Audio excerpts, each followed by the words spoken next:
Bonsoir, c'est avec beaucoup de plaisir que je vous souhaite la bienvenue au Centre de géopolitique internationale et à l'Université d'Ottawa. Je m'appelle Rita Abrahamsen et je suis la directrice du CIPS. This, some of you know this already, this is the fourth in the CIPS series, Voting for a Better World, where we have tried our best to put foreign policy on the election agenda and to debate key issues in an open and non-partisan manner. We started a few weeks ago by looking at some of the big geopolitical issues that face Canada and Canada's place in the world. And then last week, we opened up the big complex issues of current security and defense issues. If you missed any of those debates, they are available on our website. We have videos on our website, so I encourage you to go and look at that. Tonight, we ask, is Canada still a good international citizen? I don't know if you read The Economist, but a few weeks ago they had a headline that said, Canada, a nice country in a nasty world. And I think that headline pretty much sums up a widely held perception that Canada's foreign policy is based more on values than on hard-nosed self-interest. I think this is often believed, often said to be the case, and people then point to Canada's more or less consistent support for the UN, for human rights, for foreign aid, for democracy promotion, and so forth.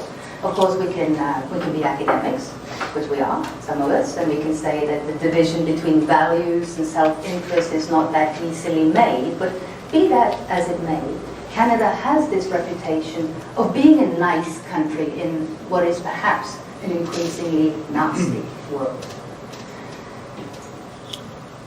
What is at stake in this respect in the forthcoming election? That is part of what we want to debate tonight.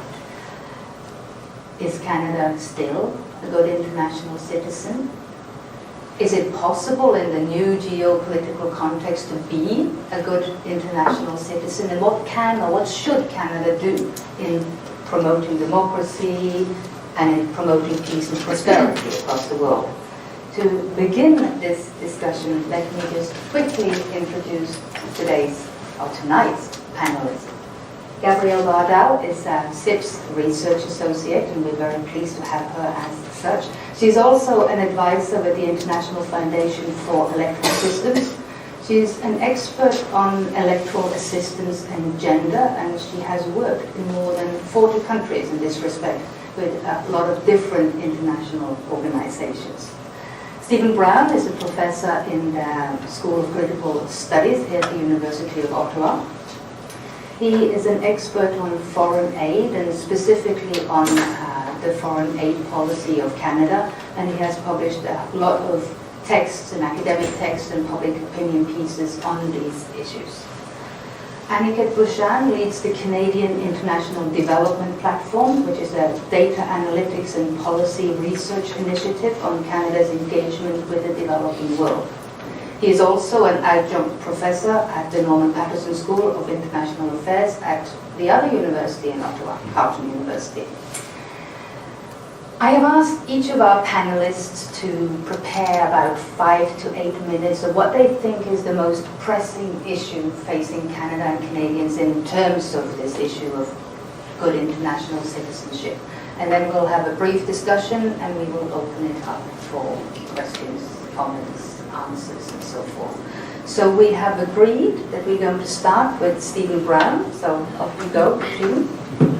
Thank you, Rita.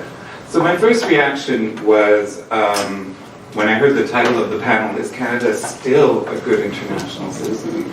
I sort of stumbled upon the still. Because I'm not, well, I guess it depends how you define good, good, very good, or where the bar is, but to me, my reaction was no, Canada is not. And then I started to think, well, when was Canada last a good or very good international citizen? And I think it's been, I don't have a precise answer, but I think it's been at least a couple of decades. Already in 2003, Andrew Cohen published a book called While Canada Slept, How We Lost Our Place in the World. And that was a critique of the government of Jean Chrétien. And since then, Paul Martin, Stephen Harper, Justin Trudeau have each declared in their own way Canada's back, but it's not clear that that has actually happened. I mean, to be fair, Canada has done some very good things. It's not like I'm trying to paint a totally negative picture around landmines, around the ICC. Sporadically, Canada has done things that have been good. But I wouldn't say that there's a clear pattern, or at least not enough for Canada to deserve some kind of award for being a global good citizen.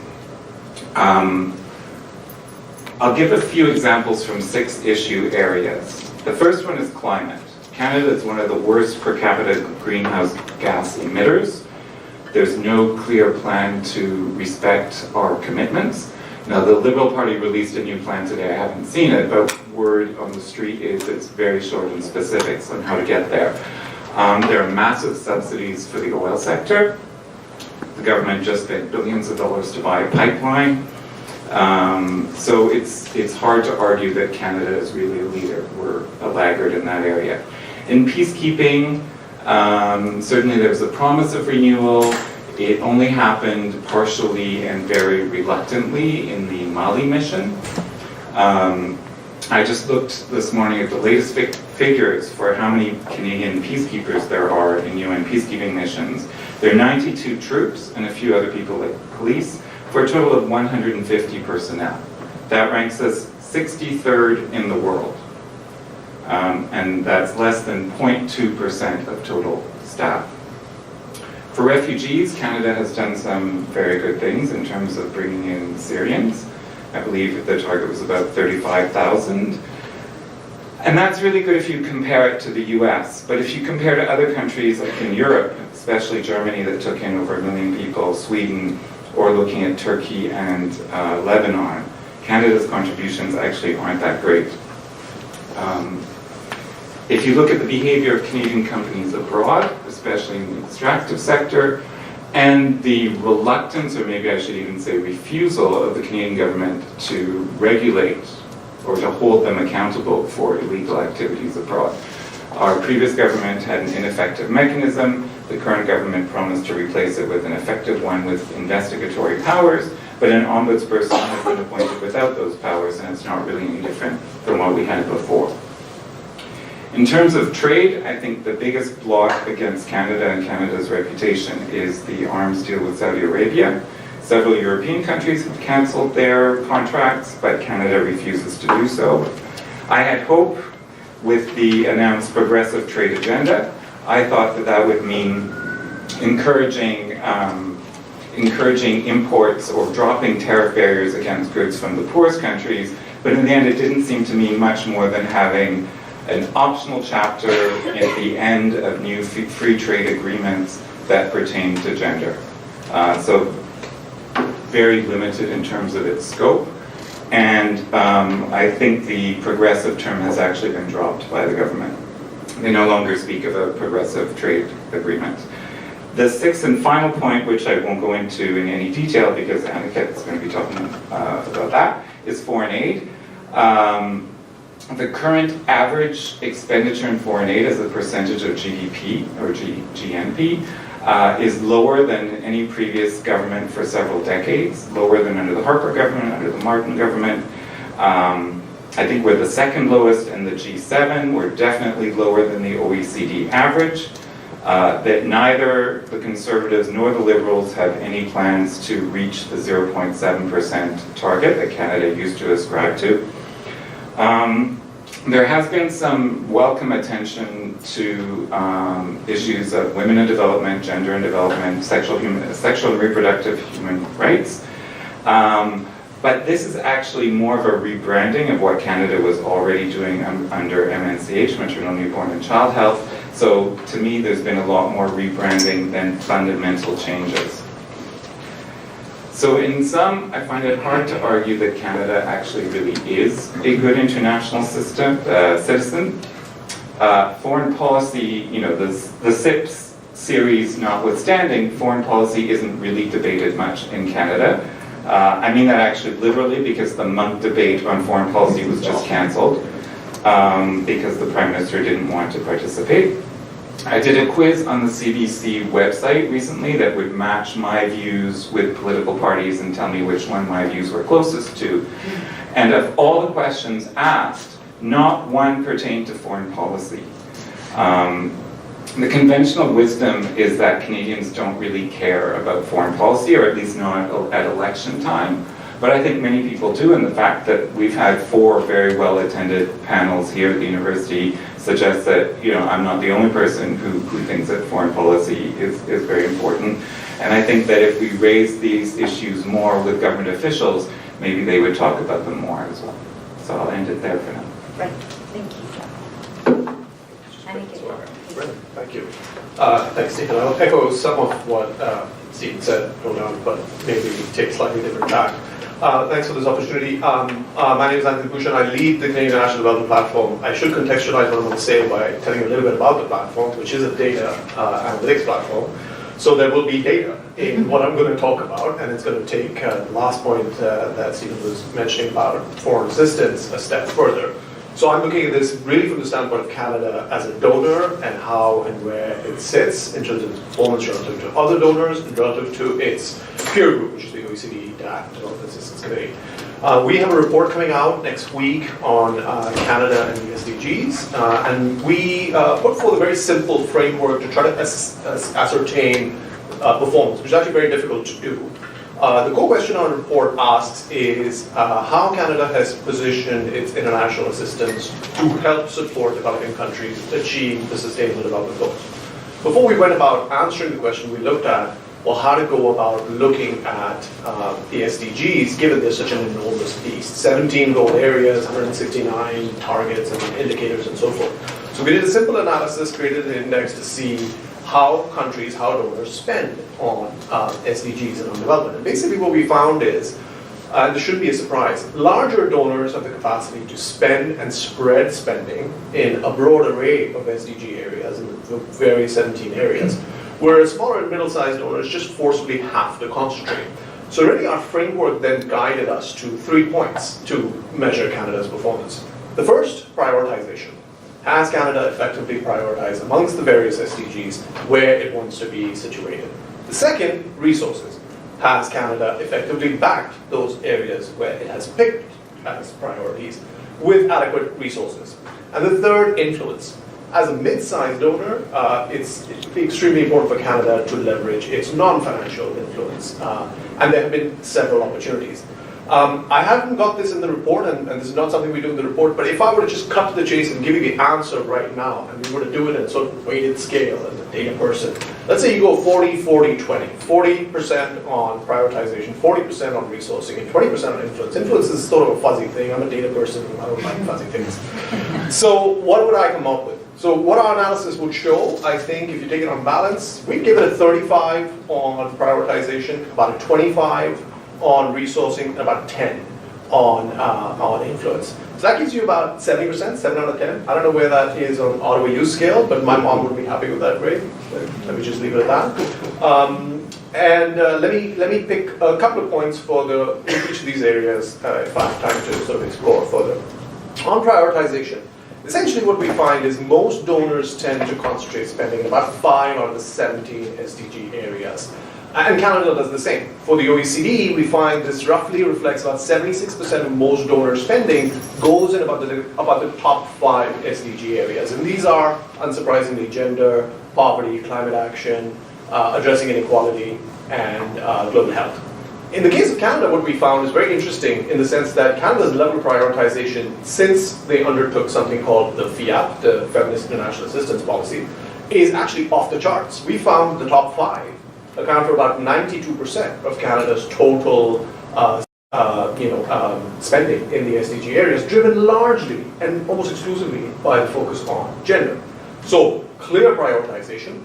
Canada only accounts for about 2% of total OECD DAC ODA, but when you look at the areas where it really focuses, such as gender-related health, it accounts for about 6%. So 3 times its share of OECD DAC normal, overall ODA. So you could say Canada's very clearly putting its bets in certain areas. But what about resourcing them incrementally? I was at the budget lockup when the Minister of Finance announced $2 billion in the 2018 budget, and this was again ramped up about $100 million more in the 2019 budget in the international assistance envelope. This is after a point in time, which is what has led to the ODA-GNI ratio being where it is, of significant declines and then stagnation. So this is all very welcome. But our analysis shows that these inputs are not enough to reverse Canada's trend, to even get it anywhere near the OECD DAC average, let alone Canada's historical trend. So that's somewhat problematic. But more so, when we look at the sector level, again we see quite a bit of differentiation. Gender, and led by what Stephen already alluded to, SRHR. We see a hockey stick pattern in graphs. So in 1 year, SRHR spending, it's actually incredible. I would actually like to know more from global affairs about how they managed to do this. Not questioning it, but it is incredible how rapidly spending in some of these areas has increased. We see a 50% increase in spending levels between 2017 and 2018. But if you go back to the start of the current government's mandate, we're not allowed to say real, and we'll have to do a lot of work to change that in our report, given the timing. But if you look at the start of the mandate, what was something that they stepped out with out of the gates? Well, going into COP21, Canada made a commitment to double the level of spending on climate action in developing countries and announced $2.65 billion towards this over 5 years. Our analysis basically shows that it is not on track to double. This level is not a double of what was going on in the Fast Start initiative prior to this. And moreover, we see further gaps on climate. I think on climate is a specific area where domestic action, even though Canada is clearly per capita a very high emitter, but global share of emissions in terms of overall, Canada is relatively low. So the impetus on driving others' action and to lead by example is going to require doing more internationally. And there we see progress, we see an increasing trend, but we don't see doubling. So the point that I conclude, I won't get into influence too much because hopefully we can discuss that in Q&A and that kind of back and forth. But my conclusion on this is that overall, the picture is of a very uncertain import. And why is the import of all of these actions uncertain? We think it's because a lot of it is driven by chasing visibility and opportunities for visibility, image and branding, and less so driven by any hard-nosed assessment of where Canada's comparative advantage and offering lies in being able to drive the agendas forward. We've seen this in the early days. Canada decided to host the Global Fund replenishment, which garnered billions of dollars, about $800 million of investment from Canada as itself as the host country.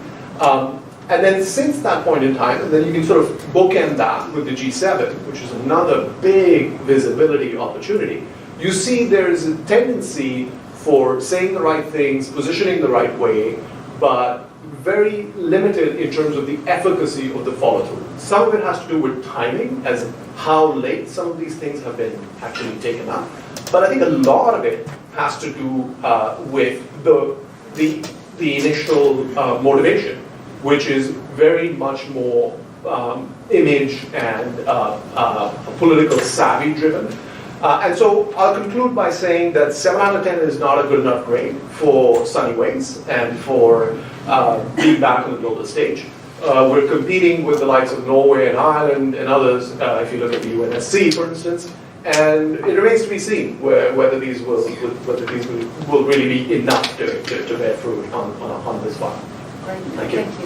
So, a B from Annika, a failing grade from Stephen. Gabrielle, are you going to give us a grade as well?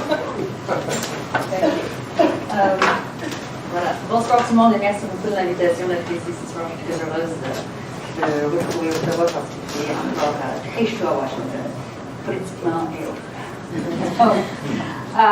So no, it is a pleasure to be here tonight. When Stephen looked at this question, you asked, or you were concerned by the word still. Are we still here in Canada a good global citizen? I was more taken in looking at this question with the notion of what does being a good global citizen imply itself? What is global citizenship? And perhaps because I'm immersed in the world of democracy and elections and human rights assistance in the US in particular, citizenship implies democracy. It implies a connection to those values and an engagement and support of those internationally. And I won't put a grade on it, but this has not been a successful area for Canada in the recent past. However, it remains an extraordinary opportunity for Canada looking forward. So I'll just talk about that a bit. In the past, promoting the institutions, the processes, and the values of democracy abroad has been a key component of Canadian foreign policy and foreign aid spending. But over the last decade, Canada has all but abandoned its support for international democracy support abroad. And a recent report that came out this summer from the Standing Committee on Foreign Affairs concluded that Canada stepped away from its commitment to democracy support at pretty much the worst time possible for this since World War II. The decline in support for democratic values abroad has never been at a lower point since the end of the Second World War. We are in the midst of what has been recognized as a global democratic recession, 13 years of declining democracies worldwide in a row. We have Vladimir Putin bragging that liberalism is obsolete and has outlived its purpose, and we see autocratic influencers both within transitional states as well as foreign meddlers abroad, attacking the things that Canada really values most dearly: gender equality, inclusive democracy, tolerance, diversity, all as a means of undermining the overarching human rights system. And I mean, quite frankly, just a few minutes ago, Nancy Pelosi opened investigations in the United States on impeachment. We're in the midst of a democracy crisis. This is there has never been a more urgent time in this space, and to engage with that is what it means to be a good global citizen today, in my definition. So briefly, what brought Canada to its current troubling state of affairs in this space that was described in the Standing Committee report? So the conversation around Canada's role for democracy assistance, what is it, how much should it be, what should it look like, what form should it take? It's been going on a long time. It started back in 1988, which was another critical moment for democracy globally, and has evolved ever since. A first dedicated agency, which I'm sure you're all familiar with, Rights and Democracy, was dissolved in 2012 due to internal strife. It has been over a decade now since the Standing Committee has looked at this issue closely. And in that time, as the report details, there has been a progressive and steady decline in both the funding levels for democracy assistance abroad as well as the infrastructure to support it within global affairs and foreign policy. So the parliamentary report recommends, and I will also argue here, that Canada really needs to recharge its support for democracy assistance abroad, and that there is really no time to be lost on this anymore. We're at a crisis moment, and there's really never been a better time to engage. And the good news is that Canada has a really unique role to contribute in that space. So the report, which is a fascinating read, I recommend it to all of you closely and many times over, but the report lays out a number of specific recommendations on the purpose, the shape, the operational goals of what this aid might look like. I want to highlight just a few of those. I'm not going to make a case for the value added of democracy here. We all know what it is. But I'd like to talk about what Canada brings to it specifically, and particularly what I see from my perch down in Washington. So what I would offer here is that Canada needs to contribute and is able to contribute a clear-eyed vision of democracy rooted in gender equality and a strategic and incremental approach that puts civil society and local context first in these cases. So why gender equality, first of all? Gender equality is critical to democratic development. If we do not ensure that gender equality and other forms of inclusion are prime, these democratic institutions, the processes that we're supporting, they replicate the same structures that cause conflict in the first place. Canada gets this in a way that very few other countries do. Canada lives it. And although Canada's foreign policy has only recently become feminist, gender equality and women's empowerment are really bedrocks of Canadian values. They're nonpartisan issues, and they're something that Canada and Canadians are able to rally around. So a rights-based approach to democracy really starts taking feminism seriously. Likewise, incremental, local-based approaches are essential. Canada is also good at this. It's a trusted partner worldwide. A lot of the democratic deficit today is related to the alienation of citizens to these approaches, and taking an incremental, slow approach is really a positive way to approach this, and something that Canada is likewise able to do. So, how to do this? The report recommends a number of factors, but essentially Canada needs to rebuild its infrastructure for supporting democracy abroad, both within the Foreign Service and through the creation of an independent agency. What that agency would look like is left open in the report. I think that's wise, but I think we do need to recognize here the value of this and the fact that this is a nonpartisan issue that needs to get on the agenda now in order to have any impact in the time frame that is really necessary for it. So, just a couple of last points to conclude here. A home for this is desperately needed, and the dialogue needs to start right now. These messages, the messages of the Foreign Affairs Committee report, should be championed by every party and every candidate during fall elections. This is not a partisan issue, this is a Canadian issue, and a really distinct contribution that Canada is able to play in that space. Anticipating that there may be a readdressing of this issue and a reprioritization of it, global affairs and other actors working on this field, it's time for us all to talk together, to consult on the lessons learned, on the successes, on the failures, and figure out what's working and what's not. The parliamentary report describes a structural and conceptual void. I don't think it's necessary to wait until a final decision is made on what the course of this policy looks like to start that conversation. It's a conversation that can start now. And finally, I'll throw this out there, but decision makers should ensure that a feminist democracy assistance strategy is not designed and led primarily by men. The report is really correct in identifying the necessity of taking a feminist approach to democracy assistance, of ensuring the importance of gender equality, but it didn't necessarily include it in the process that was taken. Only 4 of the 18 witnesses who appeared before the committee were women. Only 3 of the women who were cited in the report, only one of them was cited on a topic not specifically related to women's issues. This isn't particularly surprising. The area of democracy assistance in particular has long been a space where women's voices have dominated, but there's no reason that won't change, as everything is changing this way now. And so in order to really ensure that we're integrating gender equality into the conversation on democracy assistance, I think we need to talk about that as well. So of the many foreign policy tools at Canada's disposal, this is one that is low cost, upholds national value, upholds security, and upholds things even as far-ranging as climate crisis. I mean, we heard Greta Thunberg and Al Gore over the weekend say that to address the climate crisis, we need to address the democracy crisis. So that's where we're at, and this is what I'll offer as the way forward on global citizenship. Great, thank you. I am going to put on my realist hat, and I'm going to paraphrase something that was said last week when we discussed security and defense issues, and it was something like this, that the first responsibility of every prime minister and every country is to his or her national interest. So here we sit, and Canada is given a failing grade on most things, so at best a weak B. Is it possible to reconcile what you've spoken about in terms of being a good international citizen, democracy promotion, foreign aid, Stephen 6, different topics? Is it possible to reconcile that with national interest in the current geopolitics? Or are we just, in a world of values that is ultimately not going to wash if you meet that realist and he has his hat on that I just put on? Steve? Okay. I don't think that we can clearly say what Canada's national interests are, in the sense that let me put on my constructivist hat, and, interests are what you define them to be.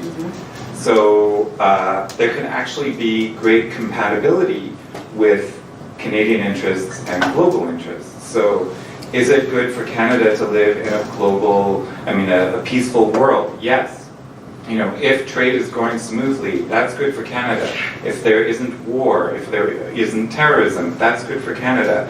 If other countries are developing peacefully, stability, that's good for Canada too. Climate, not destroying the planet is good for Canada too. So I reject this separation between a very narrow conception of what Canada's interests are. And I could talk about values, but I won't. Maybe later.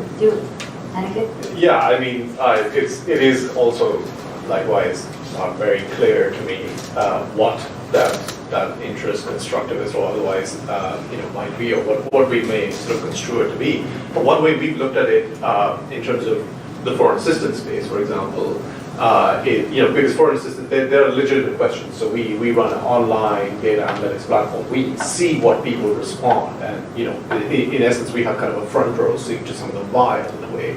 But we also have a view into some of the very pertinent questions. So, for instance, how can you justify, this is a pertinent one, 5.6 billion in international assistance expenditure when you have indigenous communities up north requiring and having shortfalls of spending and requirements for spending. So there are many myriad of issues where you could areas that you could take this. I think that on international assistance, from my vantage point, it's actually fairly clear because for Canada, we have a unique positioning. When you look across the multilateral institutions, for instance, Canada sits on the board, is an executive member of almost all of the major multilateral institutions. Very unique when you look at, even compared to other major countries, major donor countries, even compared to the G7. If we want to preserve these unique positionings that we have, I think investing in a commensurate with our level of ambition is just kind of is an obvious thing to do. And we're not talking about investing in a way that is deflective. We're talking about 0.28% of cross-national income. We're talking about now less than 2% of the federal budget.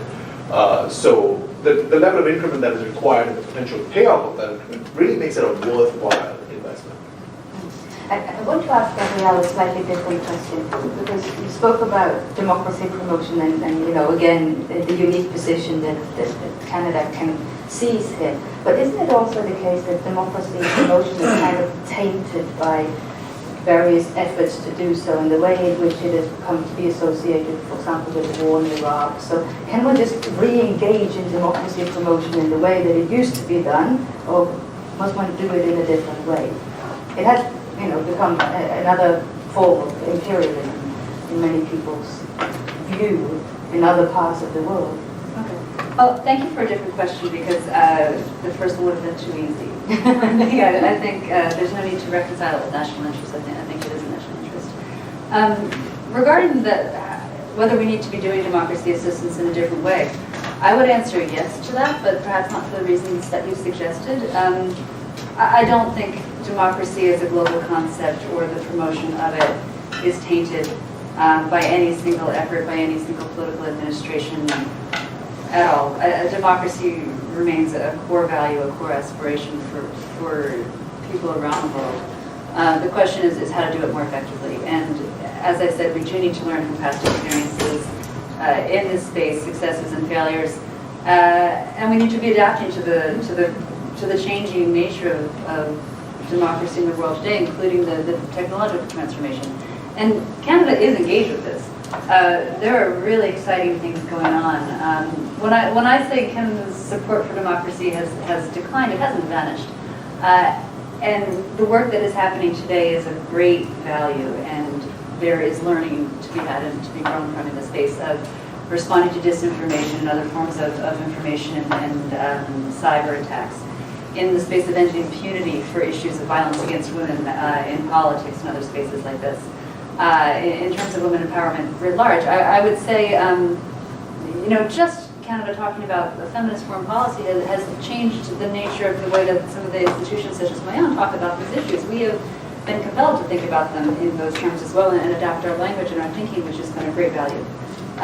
So yes, we need to be doing it differently. But it needs to be a response to the changes in the environment and learning from the past and humility for the past as well, which I think is is something that is able to happen in the space. So, Great. I want to pick up on one final thing before I open it up for questions and comments from the audience. But I was struck by something that Annick had said in your conclusion, that Canada is chasing visibility and is concerned with its own brand. I wondered how the two of you reacted to that. If you agree, or we can put a different spin on that. Yes. Okay, so I recently published an article that has branding in the title on Canadian foreign aid. So obviously I agree with that. In that article, I track various areas of foreign aid and compare the Conservative government with the current Liberal government and a little bit with previous ones. And what I found was that there actually was very little difference.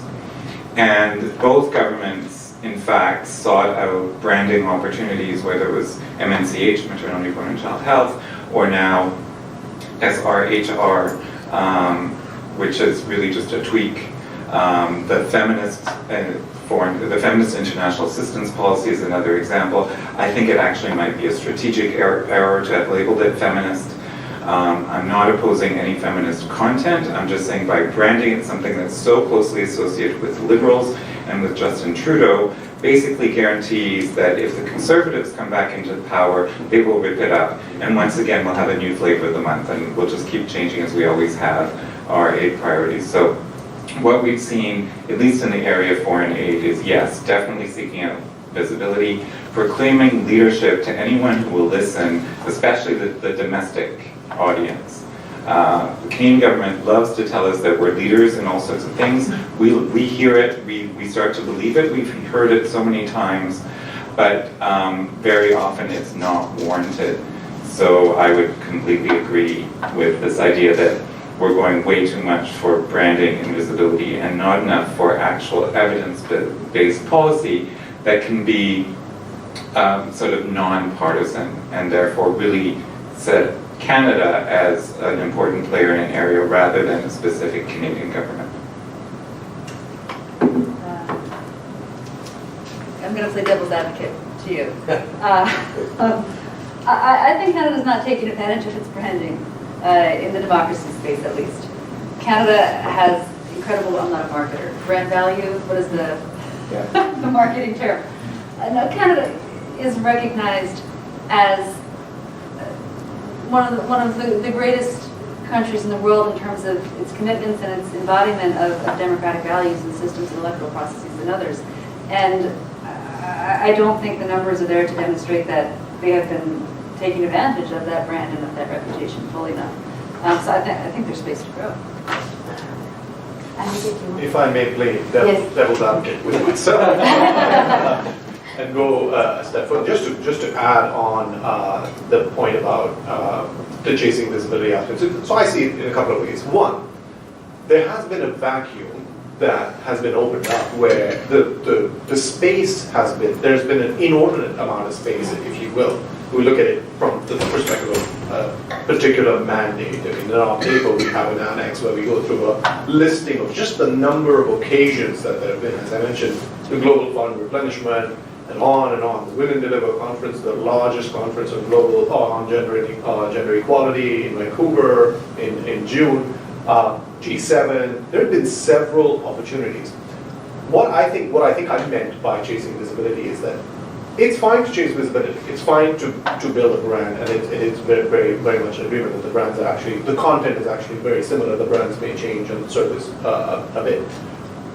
When there is an imbalance between when you build your brand up and there is space for you to build your brand up to such an extent that you then don't follow that up with adequate logistics, you're like Coca-Cola in terms of branding, but you can't get Coca-Cola to just about everybody who wants the Coca-Cola. That's how I see where we are, which is that everybody sees it.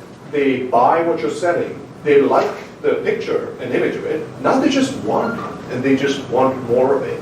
And you're not there to be able to commensurately kind of deliver on that demand. So to put a marketing kind of spin on it, that's what I meant by, with chasing visibility, I think what's happening is that's starting to show now. The gaps in that formula are starting to really tell. Yeah, and I'm speaking from the development and development assistance space, but I see it in climate, I see it in many fora as being very similar.